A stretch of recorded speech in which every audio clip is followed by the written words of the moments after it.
The other, one of the assets of, excuse me, that if they had large breasts, they could use them for milkmaids, and they use them in that area. But everything was taken away from them, their dignity and everything.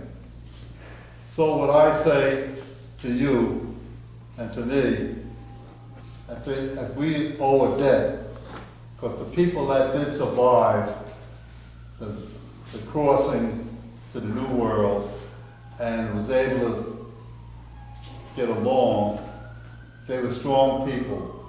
There was a lot of people who died coming over, but these people are our ancestors. And we are sitting here today because these people were strong, they survived. And if you look at it, that probably your great-great-great-grandfather was one of these people. And from there, they were separated from the family. The woman might be bought for one price and she went that way. Her husband and children might be for another price and they went that way. Never to see each other again. And that must have been a horrible condition. But again, as I said, they were strong people. And by saying they were strong people, you can look around the room now and see that they survived, and they had children, and their children had children, and their children had children. So here we are sitting today, we're living the American dream. We have our own home, we have a car, or maybe 2 cars, we had a decent job, we have children or grandchildren that we have going to college. And so if you look at it, I say we owe these people a debt, because I think that if it wasn't for them and their hardship and their suffering, we certainly wouldn't be sitting here today.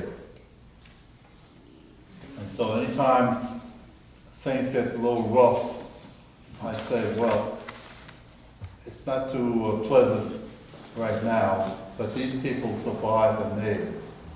There was only one recognized mutiny on a ship that I know of, on a ship. You probably saw the movies, and I can't think of the name of it right Amistad. Amistad. Amistad. Yeah. So that's the way it was then. But 2 things disturbed me. I look at a lot of our young women, and they're walking around the streets with big earrings, big loop earrings. And those loop earrings were designed that they put on the women, bang them on the women, and that was a way they could reach into a crowd and grab them by the ring and pull them up. When they was walking somewhere, they would run a rope through the earring that they all were in a line. They rather use the earring rather than a chain, because a chain, they use that or left that for the men. So I look at a lot of our young people today and say, you really don't know where that came from. And another thing I'm disturbed about is tattoos. Now, back in those days, if you went to a plantation, the plantation would either tattoo or brand you with the mark of who you were and where you belong. But now it seems to be a fashion thing. Some people say, oh, it don't mean anything, whatnot. That's your life, do what you want with your body. But I would like to say that tattoos originally started in the Pacific, the Hawaiian Islands, and the kings and the queens were the only people allowed to have tattoos on them. But now I see little people, 13, got all kinds of things up there on wrist and whatnot. So my kids didn't get any tattoos, right, son? As of now. But I think things like that, once they got tattooed, they would be marked or probably for life or branded for life. And they couldn't get rid of that. Now also, what I'm thinking about is that, as I said, we're sitting here, we're nicely dressed, and we had probably a good life. Probably we might be annoyed that, oh, I can't get that suit I wanted or dress I want, which is nothing. I mean, these people didn't have anything. And we have to be around to tell their story. Their story is his story, meaning history. And I think that we have to tell each other and tell our young people what their ancestors went through so that he could run down the street and with a phone or a game or something like that, you have to appreciate where you came from. I have many ailments, health ailments, and sometimes I get depressed and I start mourning to myself and I get blue. My best friend isn't here anymore, my wife, she's in a nursing home. She has dementia, and when I go see her on Saturdays, generally, she doesn't know me or anything. And I look and think, I said, you know, life isn't too pleasant. But then again, I don't have pain. I got both hands, I got both legs. They don't operate too good sometimes. But I try and pull out that blue spell and think that these people suffer much more than I would possibly suffer. So I try and sit down once a day and have a little mental outlook to think what I want to do today or whatnot, or think about different people in the family, that how can I find out where he was and whatnot. And it's kind of hard for me now. Before I used to be able to ask my wife's opinion. Well, what do you think on this? What do you think he did on this? Now, I can't talk, or I do talk, but I don't get no answers. And that makes it a little difficult. I have some other material here that I'd like to pass around to you. Lloyd, can I ask you a question? Excuse me? Can I ask you a question? Yeah. What would you like us to remember you for? I'm sorry, I don't hear that well. You were very active with this group. Yeah. What accomplishment would you like us to remember you by? Well, I would just say that I would like to be remembered as a person that tried to do good. The most important thing to me is my family. And I tell my children, I have 2 daughters and a son now. I lost my youngest son a year ago due to sickness. And I want them to know that if they ever have a problem, come here and tell me as a member, the senior member of the family. At one time, we would meet at my house on Sunday and we'd have what we call a brunch. We had friends and relatives come there. And you could sit down and have coffee and say whatever you felt like saying or ask questions. And the older people in the family would suggest that you do this or do that. And that one worked along very well. I thought that, it went along very well. But knowing that Sunday is a busy day for people, they have the church to go to, they have the clothes to get ready for Monday to, so we couldn't do it like every Sunday. But at the point that we had there, I always made it a point to have a story of history that happened. And I would tell them different events, that happened in history. And I thought it went very well. Right, kids? Yes. Yeah. But I think it might be something that you might try. We can't give a family reunion. I think I'm the oldest one in the family, and there's not too many people left. But you should try and get together once in a while and say, how you doing, Mary? How's the job coming along? How you making out in life? And things like that. And they may ask you questions, well, what would you do in such and such? You give your opinion and your advice. That don't say they have to take it, but at least you can air it. And I think that if we communicate with our family, I think we will be better off. There's a lot of kids out there that are lost. They're busy shooting each other up and things like that. They don't realize that there's only two places they're gonna go, the graveyard or the prison for the rest of their life. And if we can get to our younger people and tell them about the glorious history of their family. Everybody had a glorious history. Yes, we all had families that had, say, skeletons in the closet. And they said, well, what do you want to know that for? Man, you want to be embarrassed about that? I said, no, this is part of life. Everybody had these people in their family. And we should, be able to move on from that. But I think the young people of today, we have to grab them by the hand and say, listen, put that phone down or that game down. Let me talk to you a few minutes about different things in life. Because actually, we as parents are preparing them for their future. Eventually, that they will have to face their future and learn how to do things on their own. So the more we can tell them what to do and what not to do, the better off they'll be.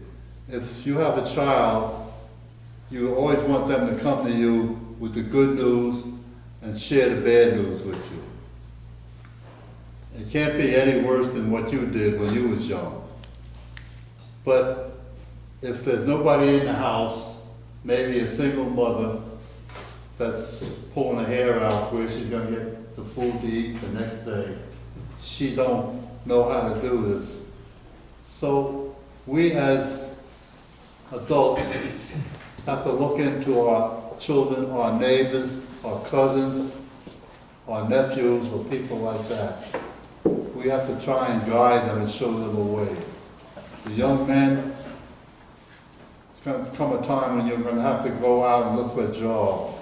Now, if you go looking for a job, your hair looks all out of order, you look a mess, you got a hoodie on or something like that. Boys don't want to hire people like that. They want to hire people that's going to look good for their company. So we try and tell them to dress right. And if you have to wear a tie and a shirt sometime, do it. That's part of the uniform of big business. Yes, I know we all have a dress down Friday and everything like that. But there's always a nice time when we can look very good.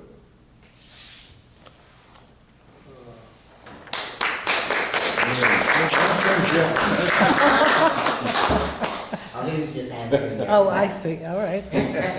I have more film. I'll pass this around to her.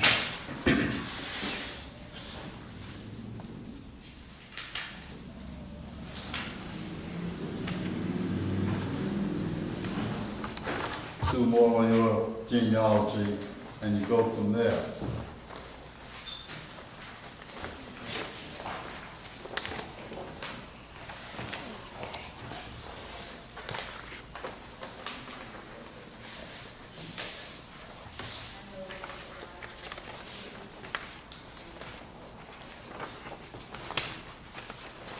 Our friend, Mr. Aaron Keyes, and our other person, very good friend, Len Cunningham, who passed away, they put together this front of our newsletter. And I'm going to pass it around and see if you can identify the people in there. I'll give you the answer sheet if you don't identify them. Pass that around, please, Aaron.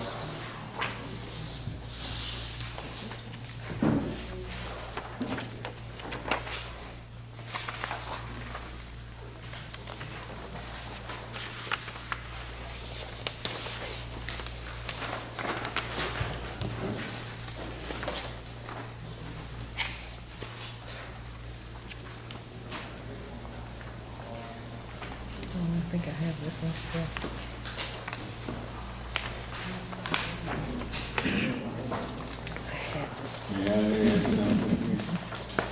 As much as I would Downside. like to take partial credit for this cover up, but Glenn Cunningham gets all the credit. He did this himself. Oh, he put it together. I come across a few pictures that I've taken over the years, and I'll pass them around to you.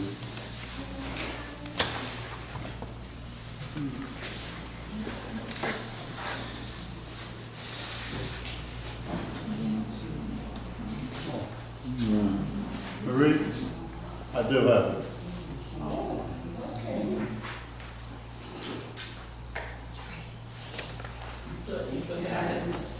So, Couldn't you? actually, we were the second chapter organized. And as I look at it, we were organized in 1989. So, we came a long way, and we did a lot of good work and learned a lot. I counted the other night, I was counting. We have had 8 presidents of the group so far. Maybe my friend here will run for 4th term or 5th term. That could be those people who've been president for 20 years. So, this one's you. Excuse me. Sorry, let me help you with that. Oh, I remember this. Yes. Remember that one. He made a few of these. Anyway. Very good.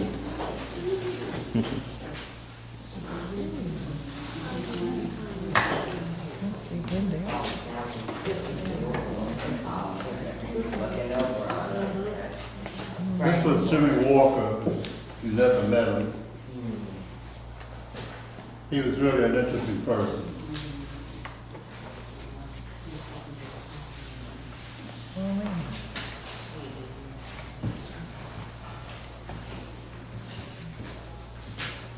And as I said, I would start looking for information for my family, and I'd come across something that became very interesting to me. I did gather a lot of material on blacks in the Civil War, and I did quite a bit of research on that. I spoke to a gentleman who called me up one day and wanted to know if I would help him in doing research in the cemeteries in this area. And I said yes. Well, that came along that I met and I found a person called George Ashby. He was the last Civil War soldier from New Jersey. And I interviewed his mother, not his mother, I interviewed his grandchildren and people like that.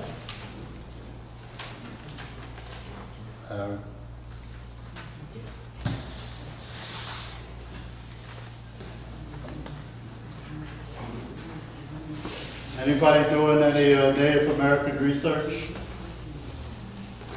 Okay, I have a sheet here if anybody's interested. thank you very much. Yeah, Let me see if I can get copies. Yeah, I'll pass it there, you can just, Uh, oh no, I said I would have passed it to her so she'd have to get up. Yeah, she was gonna try to get it copied, so then we have it. I know, Angela.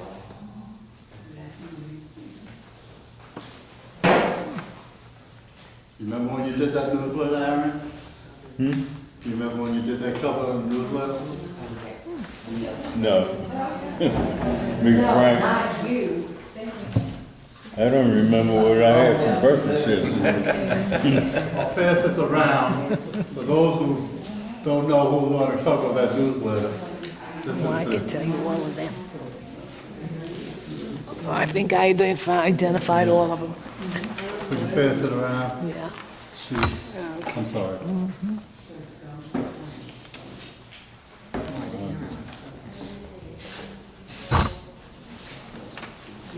This goes with the cover. Yes. And looking through my stuff, I come through a lot of interesting things. Everybody, you know who this is, or was? Yeah, it's here. Oh, okay. Harold Washington, yeah. And I said, gee, maybe he's related to me somewhere along the line. Yeah. But he passed away. And is he? Huh? And is he? He's dead about 10 No, years. no, no, no. No, is he related? Maybe he might Oh, be I don't related. know. Oh. I don't know. And